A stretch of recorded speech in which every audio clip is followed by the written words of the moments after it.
மக்களை பாதுகாக்கக்கூடிய காவலருக்கு பாதுகாப்பு இந்த கோயம்புத்தூர் மாவட்டத்தில், கோயம்புத்தூர் நகரத்தில் இப்படிப்பட்ட ஒரு ஆட்சி தேவையா? சிந்திச்சு பாருங்க.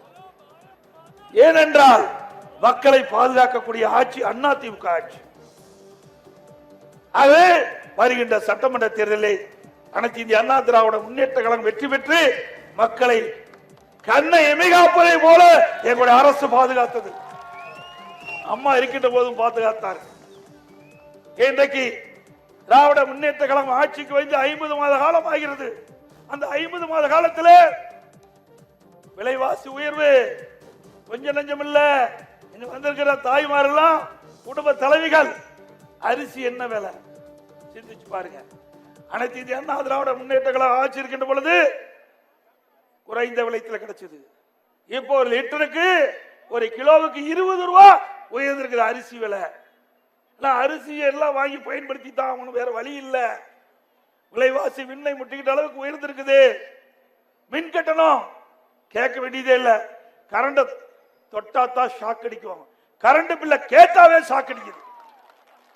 அந்த அளவுக்கு மின் கட்டண உயர்வு. ஒரு முறை இருமுறை அல்ல, வருடத்திற்கு 5% மின் கட்டண உயர்வு.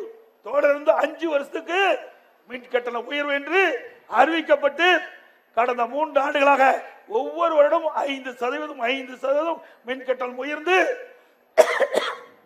இன்றைக்கு மக்கள் துன்பத்துக்கு ஆளாகி இருக்கிறாங்க. இதுதான் எப்படின்னா, வீட்டு வரி கேட்க வேண்டியதே இல்லை. அண்ணா திமுக ஆட்சியில் இருந்ததை விட திமுக ஆட்சிக்கு வந்த பிறகு 100% 1000 ரூபாய் வீட்டு வரி கட்டினீங்களா, நகராட்சியில மாநகராட்சியில 2000 ரூபாய் வரி கட்டி ஆகணும். ஓட்டு போட்டதுக்கு பரிசு ஸ்டாலின் கொடுத்திருக்கிறார். நம்ம மக்கள் ஓட்டு போட்டீங்க, தப்பு இல்ல. வேற பகுதியில் இருந்து சொல்றேன். நம்ம பகுதி மாதிரி ஒட்டுமொத்தமா அண்ணா அனைத்து தொகுதியில் வெற்றி பெற்றா அண்ணா திமுக ஆட்சிக்கு வந்திருக்கும். பல மாவட்டத்தில் செய்த தவறின் காரணமாக இன்றைக்கு வரி மேல் வரி போட்டு மக்கள் தலையில மிகப்பெரிய சுமையை சுமத்திருக்கிறாங்க. கடவரி எப்படின்னா, வீட்டு வரி எப்படின்னா கடவரி 150% உயர்வு. நீங்க 1000 ரூபாய் கடைக்கு வரி கட்டிட்டு இருந்தீங்களா மாசம் மாசம், இப்ப 2500 ரூபாய் ஒவ்வொரு மாதம் வரி கட்ட வேணும். மின் கட்டணம் அண்ணா திமுக ஆட்சியில் 1000 ரூபாய் மின் கட்டணம் செலுத்தி இருந்தா இப்ப 2000 ரூபாய் மின் கட்டணம் செலுத்த வேணும். குடிநீர் வரி உயர்த்தப்பட்டுகிறது.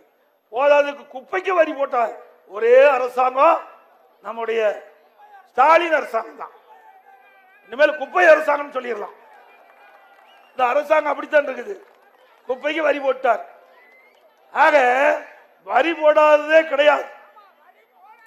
அப்புறம் நீங்க ஏதாவது வீடு விற்கணும், வீடு வாங்கணும்னா அந்த வழிகாட்டு மதிப்பு ஸ்டாம்ப் டியூட்டி உயர்த்திட்டாங்க, அதையும் உயர்த்திட்டாங்க.